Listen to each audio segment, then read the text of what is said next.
Hello students, in last lecture we study monostable multivibrator. In case of monostable multivibrator, pin number 6 and 7 are shorted. In case of this astable multivibrator, in this lecture we study astable multivibrator. In case of astable multivibrator, pin number 6 and 2 are shorted. Shorted, that is pin number 6 and 2 are connected together. The other components, that is comparators, RS flip-flop, transistor and capacitors are same as in the monostable multivibrator.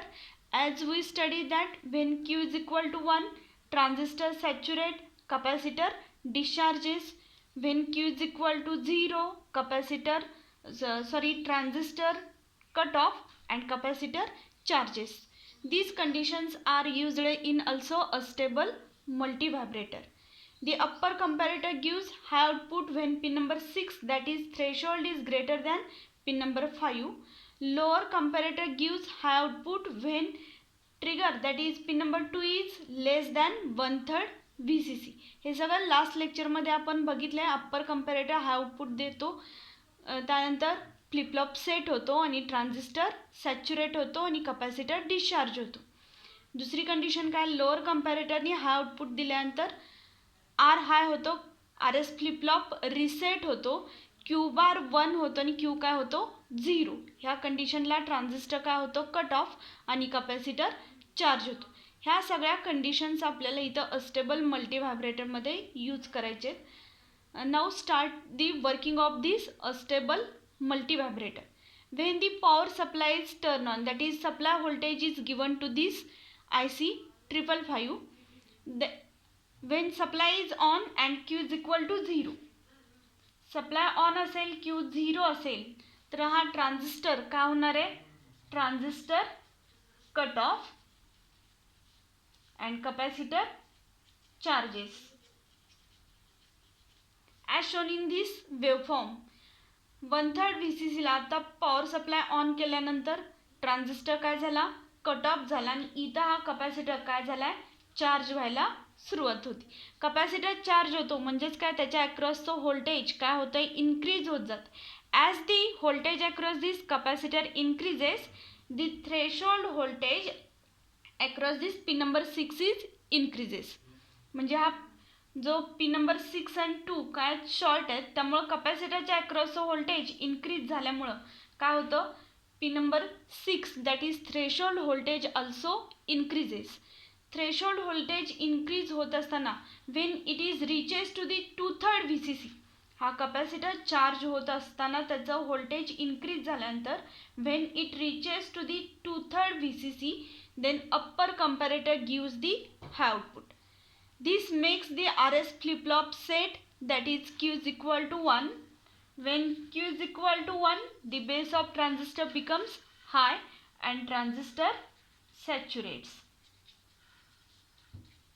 Q1 झाला की transistor काय होतो saturate होतो आणि त्यामुळे त्याच्या कलेक्टरचं जे काय व्होल्टेज आहे ते काय होतं डिक्रीज होतं आणि पिन नंबर 7 काय होती ग्राउंड लेवलला गेल्यामुळं कॅपॅसिटर काय होतो डिस्चार्ज होतो. Capacitor discharges when the voltage across this capacitor increases, when it is goes slightly equal to the 2/3 VCC, then upper comparator gives high output. This sets the flip-flop, Q is equal to 1, transistor saturates.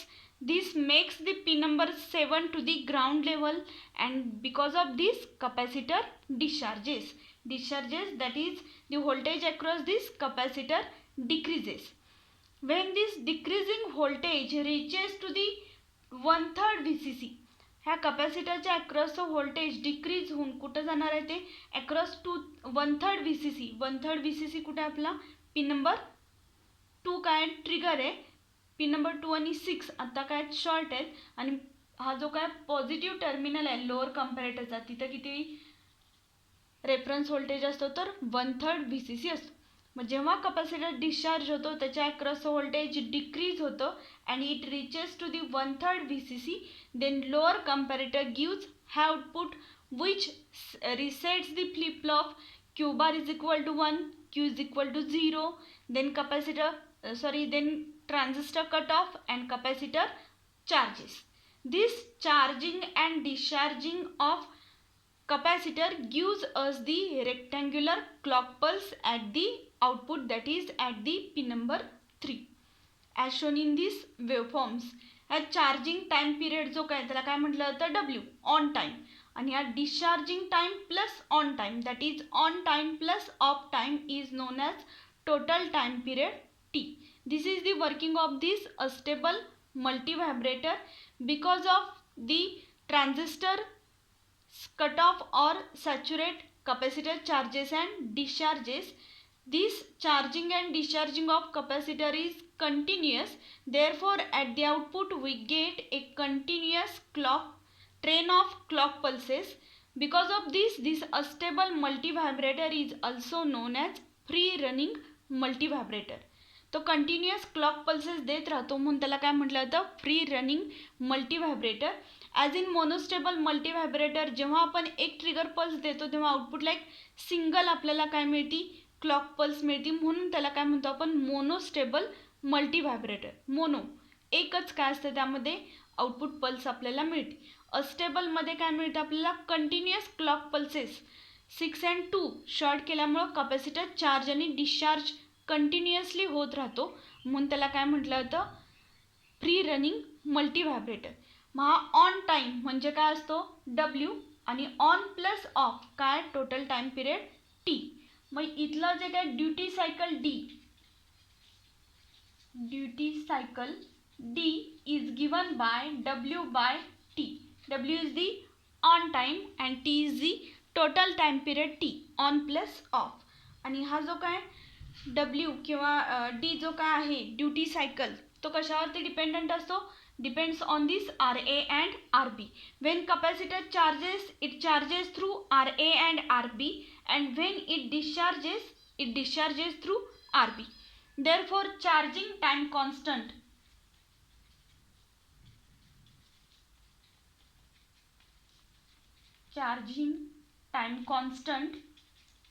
that is small t1, आपण त्याला t1 म्हणूया, तो कशाने दिला जातो तर 0.693 RA plus RB into C ह्या फॉर्म्युल्याने charging time constant दिला जातो. त्याच पद्धतीनं कॅपॅसिटर डिस्चार्ज कशाच्या थ्रू होतो तर RBच्या थ्रू होतो. त्यामुळे discharging time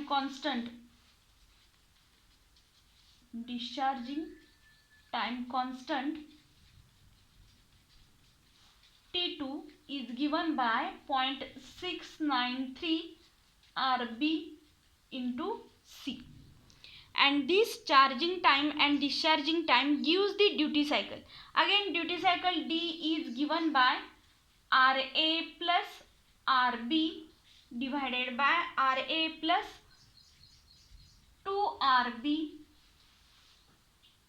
into 100. That is duty cycle is in percentage, that is percentage duty cycle काढलं जातं. आणि हा total time period T1 plus T2, total time period T is equal to T1 plus T2 which is equal to 0.693 RA plus 2RB into C.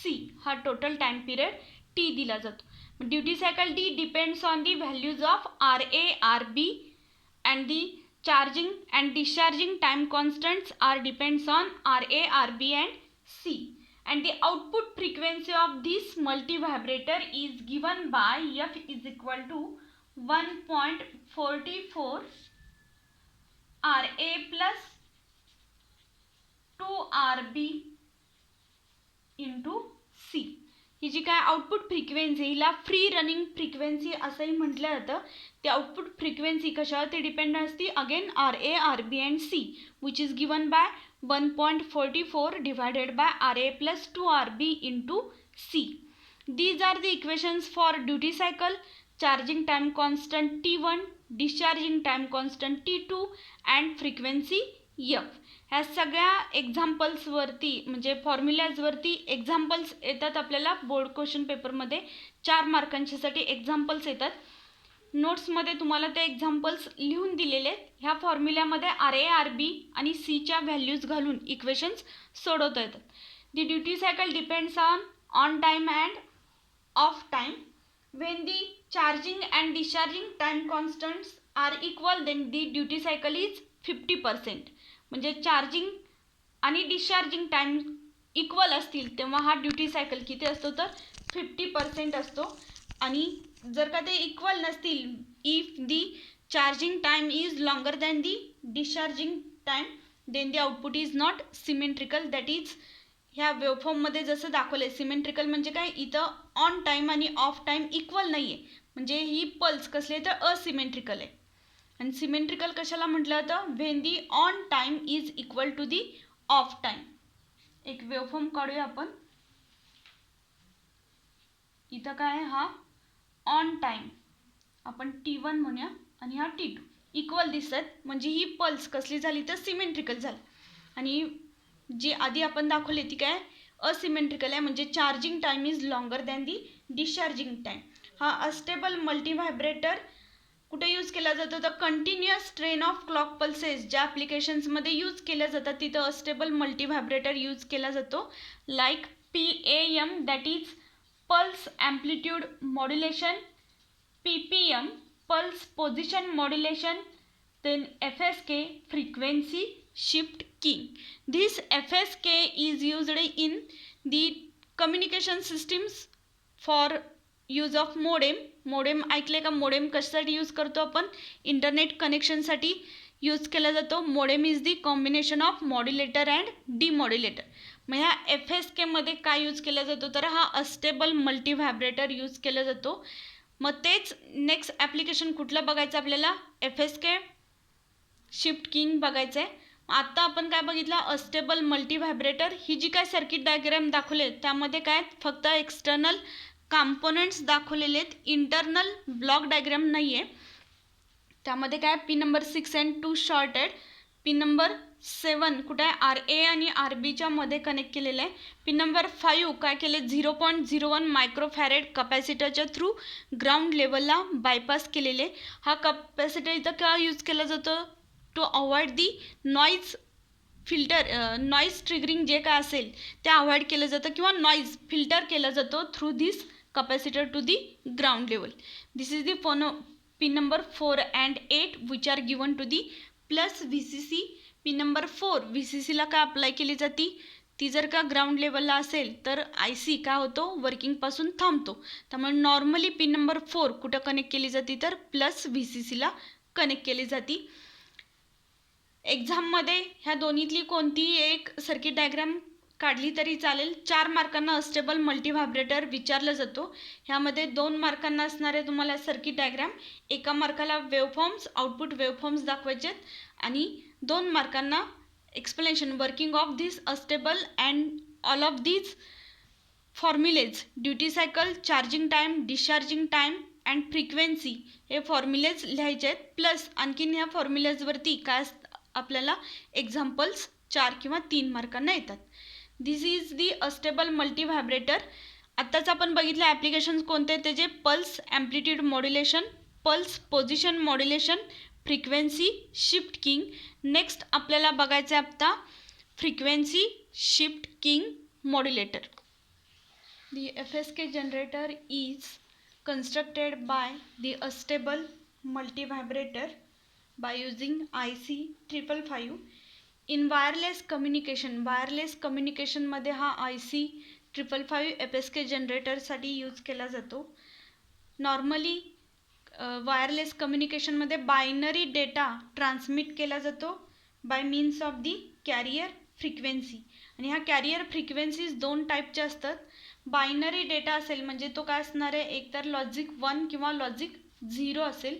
Logic 1ची जी काय frequency असेल, the logic 1 is known as the mark frequency and logic 0 is known as the space frequency. म्हणजे binary data transmit केला जातो. Binary डेटामध्ये logic 1 आणि logic 0 असेल. Logic 1 साठी mark म्हटलं जातं आणि लॉजिक 0साठी स्पेस म्हटलं जातं. लॉजिक 1साठी एक फ्रिक्वेन्सी असते आणि लॉजिक 0साठी एक फ्रिक्वेन्सी असते. म्हणजे ट्रान्समिशन सेक्शनला एक फ्रिक्वेन्सी रेंज दिली जाते आणि रिसिविंग सेक्शनला एक फ्रिक्वेन्सी रेंज दिली जाते, because to avoid the interference between the two logic levels. त्या दोन लॉजिक वेगवेगळ्या लेवल्स आहेत, लो अँड हाय. त्या दोन्ही लेवल्समध्ये इंटरफिरन्स अवॉइड करण्यासाठी वेगवेगळ्या फ्रिक्वेन्सी रेंजेस 1 आणि 0साठी दिल्या जातात. दी circuit diagram shows the IC555 as FSK generator.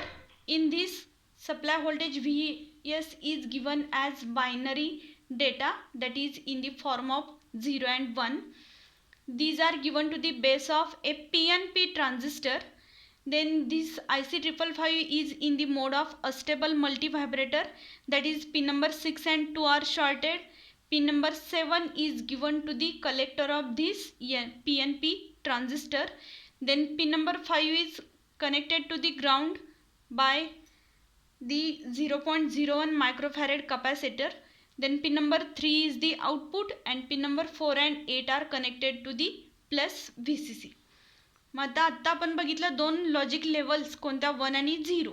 Mark frequency जी आहे in modem. Modem is the combination of modulator and demodulator. The carrier frequency is transmitted through this modem. आणि ह्या मोडेममध्ये काय असतात तर दोन फ्रिक्वेन्सी रेंजेस, एक मार्क आणि स्पेस. हे रेंजेस काय तर 1070 hertz to 1270 hertz for the originate signal, that is original किंवा ट्रान्समिशन सिग्नल जो काय असेल त्याच्यासाठी ही रेंज दिली जाते, originate signal. And the second range is from 2025 hertz to 2225 hertz frequency range for the answering signal. Answering, that is receiving signal. अशा दोन frequency ranges असतात. ओरिजिनेट दॅट इज ट्रान्समिटिंग सेक्शनला 1070 हर्ट्स टू 1270 हर्ट्स आणि receiving सेक्शनला frequency range काय असते तर 2025 hertz to 2225 hertz. ह्या दोन फ्रिक्वेन्सी रेंजेस काय होत असतात, शिफ्ट होत असतात, म्हणून त्याला काय म्हटलं जातं, frequency shift keying generator or FSK generator. आता आपण वर्किंग बघूया. The supply voltage is given as binary data, that is as 1 or 0. पहिली कंडिशन आपण बघूया, when logic or input is logic 1. जर का इनपुट हाय असेल तर हा ट्रान्झिस्टर काय होतो, इथं कट ऑफ होतो. हा ट्रान्झिस्टर कट ऑफ झाल्यामुळं बाकीचं जे काय रिमेनिंग सर्किट आहे it is same as to the astable multivibrator. हा ट्रान्झिस्टर कट ऑफ झाल्यामुळं हा RC सर्किटमध्ये येणार नाही. काय काय राहणार आहे, RA, RB, C1, C2 which are same in the astable multivibrator. That is when logic is equal to 1, then the capacitor charges to 2/3 VCC, then upper comparator gives output, then flip-flop sets, then Q is equal to 1, then transistor cut off and capacitor discharges. हे आत्ताच आपण बघितलं astable मल्टीव्हायब्रेटरचं working.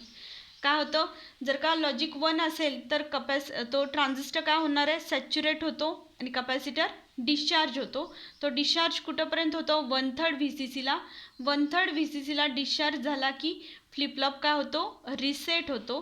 Flip-flop reset झाला की Q1 येतो आणि Q बार 1 येतो आणि Q काय होतो, 0.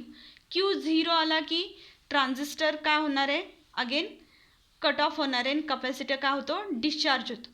When transistor saturate, capacitor discharges, and when transistor cut off, capacitor charges.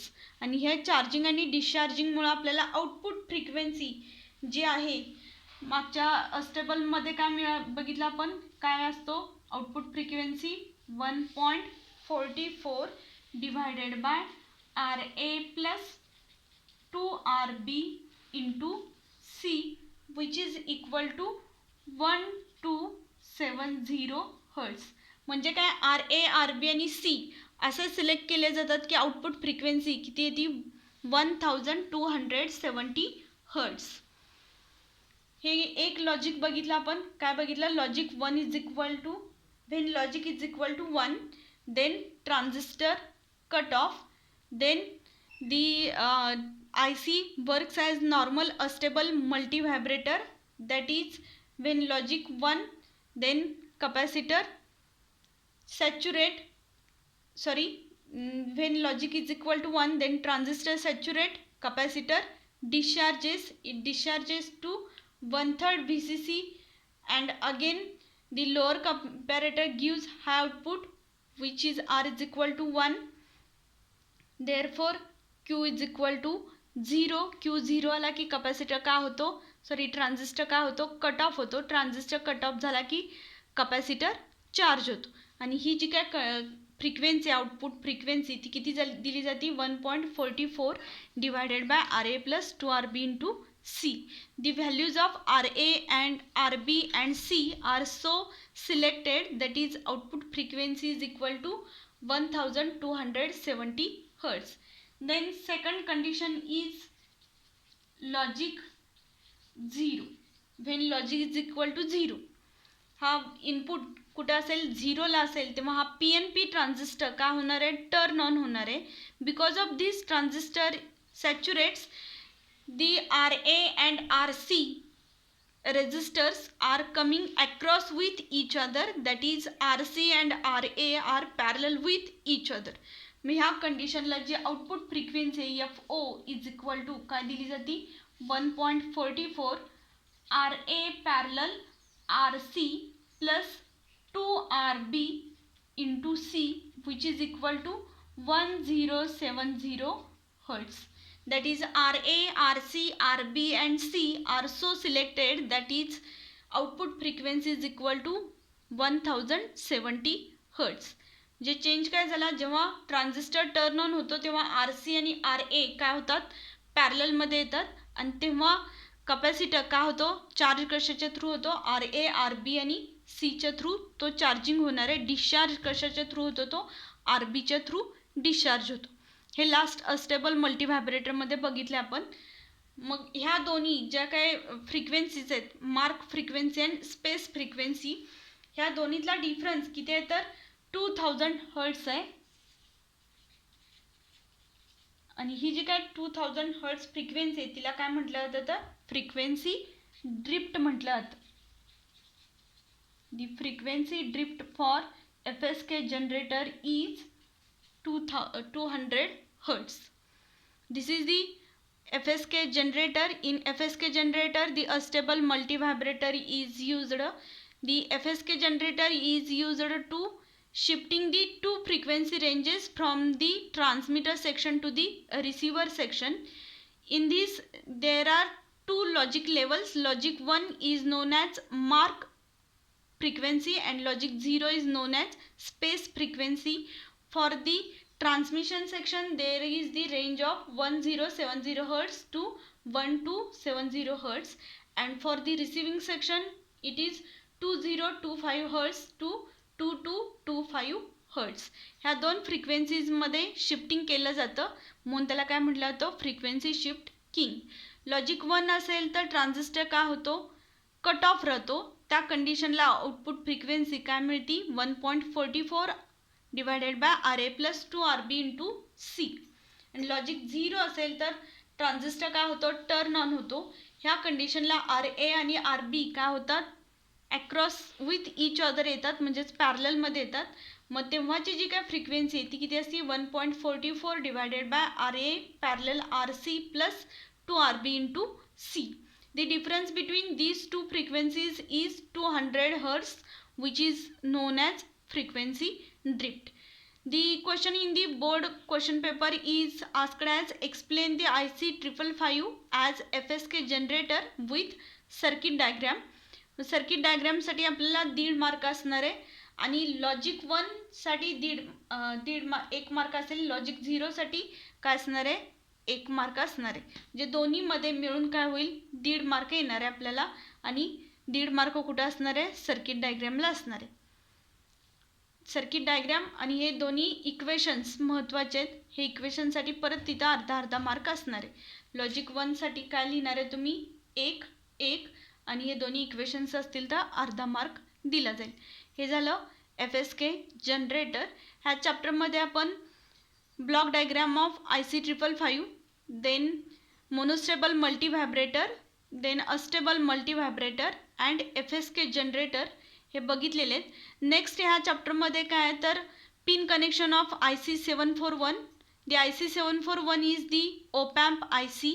त्या ओपॅम्प ICच्या स्पेसिफिकेशन्स आपण ऑपरेशनल ॲम्प्लिफायरच्या चॅप्टरमध्ये लिहिलेले आहेत आणि ॲप्लिकेशन्स पण बघितलेले आहेत ओपॅम्पमध्ये. तोच पार्ट आहे पुढं IC 741. देन थर्ड IC कोणता आहे आपला, IC 317.